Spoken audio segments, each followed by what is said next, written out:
പൂരോരുട്ടാതി നക്ഷത്രക്കാരെ സംബന്ധിച്ച് 2 രാശിയിൽ പെടുന്നുണ്ട്. അപ്പോൾ കുംഭത്തിലും പെടുന്നുണ്ട്, മീനത്തിലും ആവുന്നുണ്ട്. അപ്പോൾ കുംഭൻ രാശിയിൽ പെടുന്നവർക്ക് ലഗ്നത്തിൽ തന്നെ ജന്മത്തിൽ തന്നെ രാഹു വരികയും 5 വ്യാഴം വരികയും ചെയ്തു.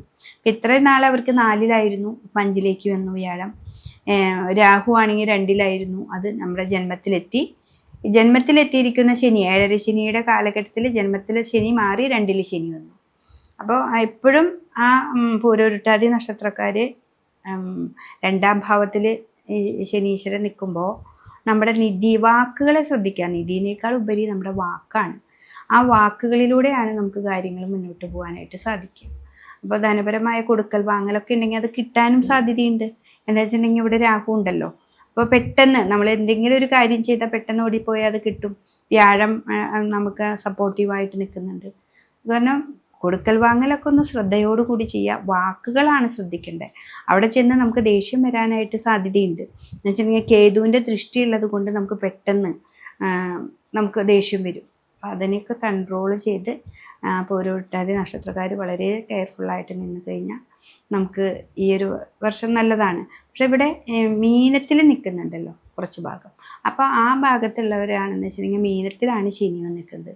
അപ്പോൾ രാഹു 12-ലാവുമ്പോൾ നമുക്ക് പുറത്തേക്ക് പോകാനൊക്കെ പറ്റും. വിദേശവാസം അല്ലെങ്കിൽ നമ്മുടെ ജന്മനാട്ടിൽ നിന്ന് മാറി താമസിപ്പിക്കുക, അതൊക്കെ രാഹു ചെയ്യുന്ന ഒരാളാണ്.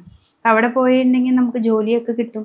ഇത്തിരി ബുദ്ധിമുട്ടൊക്കെയുള്ള ജോലി തന്നെയായിരിക്കും. പക്ഷെ ആദ്യം കുറച്ച് കാലങ്ങളിൽ ഇത്തിരി ബുദ്ധിമുട്ടാണെങ്കിലും പിന്നീട് ഒരു നല്ല ഭാവത്തിലേക്ക് മാറാനായിട്ട് സാധിക്കും. പിന്നെ ഇവിടെ 7 സൂര്യൻ്റെ ക്ഷേത്രത്തിലാണ് കേതു നിൽക്കുന്നത്. അപ്പോൾ സൂര്യനെ നന്നായിട്ട് ഭജിക്കുക, രാഹു കേതുക്കളുടെ നാമങ്ങൾ ചൊല്ലുക. പിന്നെ ദുർഗാദേവി ക്ഷേത്രത്തിൽ പോവാം. എന്നിട്ട് ആ ദുർഗയ്ക്ക് പറ്റുന്ന നാമങ്ങൾ ജപിക്കുക. പിന്നെ അല്ലെങ്കിൽ നമ്മുടെ വീട്ടിലിരുന്നു കൊണ്ട് തന്നെ ദുർഗ എന്ന് പറഞ്ഞിട്ടൊരു പുസ്തകത്തിൽ ഇങ്ങനെ എഴുതി വയ്ക്കുക. കണ്ടിട്ടില്ലേ? ഓം നമോ നാരായണ എന്നൊക്കെ എഴുതുന്ന പോലെ ദുർഗ എന്ന്. അപ്പം എന്താ വെച്ചിട്ടുണ്ടെങ്കിൽ ഈ 2 നിൽക്കുന്ന ശനിയിൽ നിന്നുണ്ടാകുന്ന ദോഷങ്ങളും ലഗ്നത്തിൽ നിന്ന് നിൽക്കുന്ന രാഹുവിൻ്റെ ദോഷങ്ങളൊക്കെ ഈ ദുർഗതികളെ മാറ്റുന്നതാണ് ഈ ദുർഗ എന്നുള്ള നാമം. അപ്പം അത് ഇങ്ങനെ ഒഴിവ് സമയങ്ങളിൽ അത് വിചാരിച്ചിട്ട് ഉച്ചനേരത്തൊന്നല്ല, രാവിലെയൊക്കെ ഇത്തിരി നേരം ഒരു ബുക്ക് കറക്റ്റായിട്ട് അതിന് മാത്രം വെച്ച് അതൊക്കെ ജപിക്കുകയാണെങ്കിൽ ഇത്തിരി കൂടി നല്ലതായിട്ട് പൂരോരുട്ടാതി നക്ഷത്രക്കാർക്ക് വരും. കുംഭത്തിൽ നിൽക്കുന്നതായാലും മീനത്തിൽ നിൽക്കുന്ന 2 ഭാഗത്ത് നിൽക്കുന്ന നക്ഷത്രക്കാരും ഈ വർഷം ഏറ്റവും നല്ല ഒരു സമയം. കേതുവിനെ മാത്രമാണ് നമ്മളൊന്ന് ശ്രദ്ധിക്കേണ്ടത്. പിന്നെ രാഹു ധനപരമായിട്ടുള്ള കാര്യങ്ങളൊക്കെ വരുമ്പോൾ വളരെ അധികം 1-2 പ്രാവശ്യം ആലോചിച്ച് തീരുമാനിക്കുക. വിദേശത്തേക്ക് പോകേണ്ട കാര്യങ്ങളാണെങ്കിൽ നിങ്ങൾ ആലോചിക്കേണ്ട.